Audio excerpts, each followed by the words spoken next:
시카고 방세 시간입니다. 특별한 직업들, 싫어하는 수고들이 있습니다. 가령 병원 의사들에게 앓느니 죽지 하는 말은 만약에 아무리 아파도 앓느니 차라리 죽는 게 낫겠다 하면서 병원에 안 가는 사람이 많다면 병원 문 닫아야 되겠죠. 치과 의사들이 있습니다. 이 없으면은 잇몸으로 살지 하는 사람들이 있습니다. 그렇다면은 잇몸으로 사는 사람만, 그래서 이가 아무리 아파도 없어도 잇몸으로 사는 사람만 있다면은 치과 문 닫아야 되겠죠. 무자식 상팔자라는 말이 있습니다. 아이들이 없어도 팔자가 좋다는 말의 뜻은 아이 없이도 살아가겠다는 말의 뜻은 만약에 산부인과 의사가 들었다면 큰일 날 일 아니겠습니까? 그렇습니다. 인간은 집의 존재가 아니라 길에 있다 하는 말이 있습니다. 나그네 길이죠, 인간이. 그런데 그 길 속에서 많은 매듭들이 있습니다. 넘어지게 하는 걸림돌이죠. 우리 엄마 늘 생각이 나는 것 중에서는 바느질을 많이 하셨습니다. 털 바느질을 많이 하셨는데 실을 감으려고 하고 또 북실에 실을 감으려면은 이렇게 그 큰 실타래를 양쪽에 손에 이렇게 쥐고서 이렇게 돌립니다. 그러다가 탁 걸리는 데가 있단 말이죠. 제 생각에는 그런 것 다 가위로 다 끊어버리고 새롭게 시작하면 좋을 텐데 엄마는 이리저리 살피고 저런 방법을 하다가 결국은 그 매듭을 풀고서 지나갑니다. 계속 끊기지 않고 지나간단 말이죠. 어린 아이의 마음으로도 우리 엄마 참 인내심 있구나. 헝클어진 것 참 문제가 잘 풀으시는 엄마구나 이런 생각을 했습니다. 나그네 길에도 잘 해결되었으면 하는 그런 여러 가지 매듭들이 많이 있습니다. 결국은 이 나그네 길에서 마지막 매듭이 뭐냐면 죽음 아니겠습니까? 죽음이라는 매듭에 탁 걸리면 다 걸려 넘어지는 겁니다. 누구도 벗어날 길이 없습니다. 복음은 바로 이 마지막까지 있는 매듭까지를 풀어주는 역할, 그것이 복음이고 또 복음의 약속이기도 합니다. 존재 이유기도 합니다. 제가 목회를 시작했던 것은 35째 교회를 개척을 했습니다. 1967년이니까 아주 까마득한 옛날이죠. 35살 무슨 경험이 있겠습니까? 또 미천하기 짝이 없죠. 또 무엇을 알겠습니까? 정말 두렵고 떨리는 마음으로 시작을 했습니다.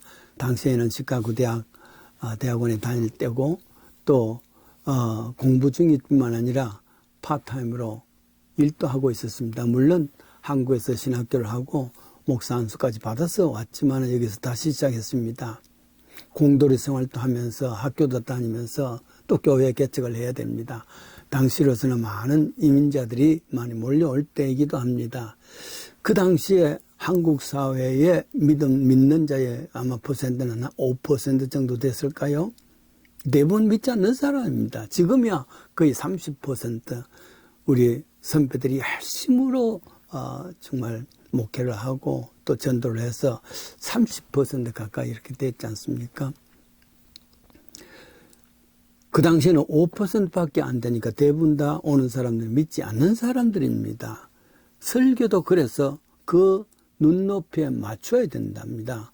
그러기 위해서 좀 역사라든지 혹은 소설이라든지 시라든지 이런 문화적인 것이 많이 이제 설교 가운데서는 내용 가운데서는 사용되고 했습니다. 눈높이를 맞추기 위한 것이었죠. 그런 의미에서 아마도 시카고에서 제일 많이 세례를 준 사람, 믿지 않는 사람들이 나중에는 믿는 사람이란 말이죠. 세례를 준 사람이 아마 이 목사일 것이다 하는 생각을 제가 스스로 하고 있습니다. 때때로 신방을 가겠습니다 하면 신방이 뭐죠? 그래서 설명을 좀 하면 식사하러 오시려고요.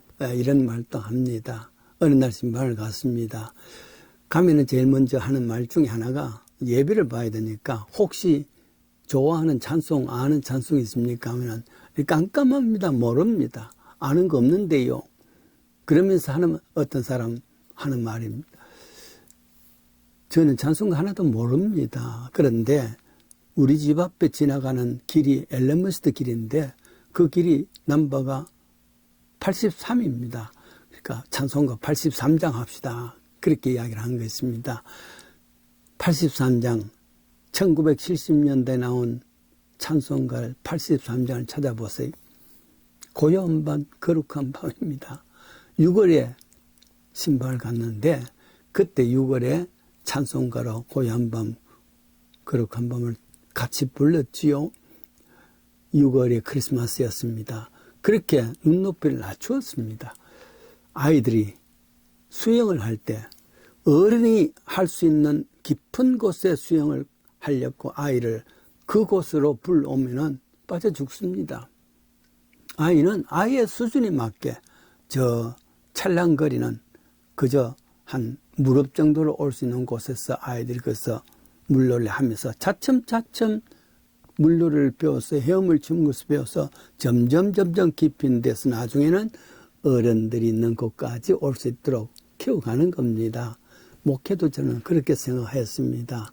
아이들 수준에 맞추었어. 거기서 차츰차츰 훈련을 시켜서 깊은 데까지 그렇습니다. 그런 의미에서 저는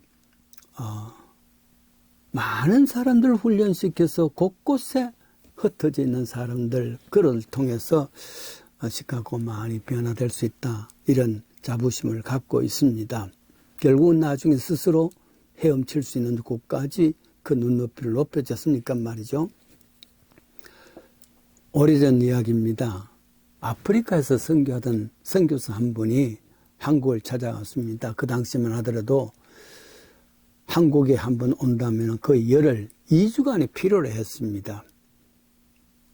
그뿐만 아닙니다. 자주 올 수도 없습니다. 물론 안식년이 되어서 왔다 그러지만은 십몇 년을 지나서 겨우 한번 왔습니다. 이제 돌아가야 됩니다. 다시 임지에 돌아갈 때에 그 당시에 엄마 아버지 부모님의 나이가 80이 넘었습니다. 이제 임지로 돌아갈 때 되었을 때에 팔순 부모님도 저 공항까지 찾아왔습니다. 그때 목사님이 배웅을 이렇게 했습니다. 아버지 어머니 이제 제가 가면 언제 다시 만날지도 모릅니다. 무슨 일이 있다고 해서 온다 하더라도 열흘 내지 2주간 걸리는 이미 고인이 되고 난 뒤에 만날 수밖에 없습니다. 그래서 오늘 마지막 인사도 같이 합니다. 제가 돌아오지 못한다 할지라도 천국에서 만나겠습니다. 엄마 아버지도 기가 찰 일이 아니겠습니까? 그래. 그러자 천국에서 만나자. 그동안 그곳에서 건강해다오. 이 서러운 이별을 했습니다. 저들의 길 위에서 이런 서러운 이별을 한다 할지라도 그 가정이 같은 방향을 갖고 있다는 것이 그것이 행복 아니겠습니까? 천국이라는 같은 방향을 바라보고 있단 말이죠. 길 위에서 매듭이 아무리 많다 할지라도 방향이 같을 수 있다면 그 사람과는 행복한 관계입니다. 교회와 또 목회자와 또 성도의 관계가 그런 것 아니겠습니까? 목회하면서 많은 매듭이 있다 할지라도 길 위에 매듭이 있다 할지라도 성도들을 키워서 같은 방향을 향해서 나아갈 수 있다면 그것이 행복이고 그와 같은 삶이 참된 목회자가 안 되겠습니까? IMF 때 이야기를 들은 일이 있습니다. 그 당시에 많은 노숙자, 길거리에 내쫓긴 사람들이 참 많다 그러지요. 한 중소기업의 참 사장이 노숙자가 되었습니다. 다 없어지고 말이죠. 집도 공장도 넘어가고 뿐만 아니라 자녀들은 뿔뿔이 흩어졌습니다. 그리고 이 사람은 노숙자가 되어서 방황했단 말이죠. 그가 죽고 난 뒤에 길거리에서 죽었답니다. 죽고 난 뒤에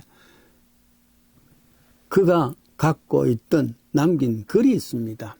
그 글이 참 마음이 아팠습니다. 둥지에 이른 집시에게는 찾아오는 밤이 두렵다. 타인이 보는 석양이 아름다울지 몰라도 집수에게는 두려움의 석양이다. 행여 아는 사람 좋아할까 조바심을 하며 날짜가 지난 신문지로 얼굴을 숨기며 살아가는 것이다. 아려오는 가슴 안고 숟가락 든 목이 메는 아픔으로 한 끼만 만난다. 그때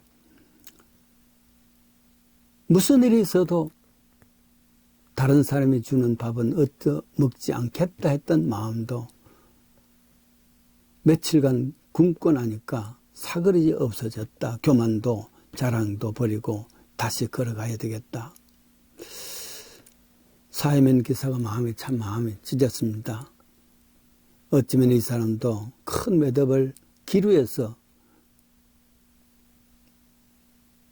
그 매듭을 참 풀지 못하고 죽었습니다. 인간은 기류의 존재입니다. 그게 많은 매듭이 있습니다. 복음이라는 것은 이 매듭을 풀고 함께 천국이라는 길을 향해서 나가는 길이죠. 목회자가 그런 길이기도 합니다. 시편 62편입니다. 오직 저만 나의 반석이시고 나의 구원이시고 나의 산성이시니 내가 요동치 아니하겠다. 이것이 목회자의 고백이기도 합니다. 그래서 목회자는 얕은 물가에 있는 어린 아이들을 훈련시키고 헤엄쳐서 그 깊은 은혜의 물가까지 깊은 물로 같은 방향으로 나아가는 그 길이, 매듭을 풀어주는 그 길이 목회자의 길이라 생각이 됩니다.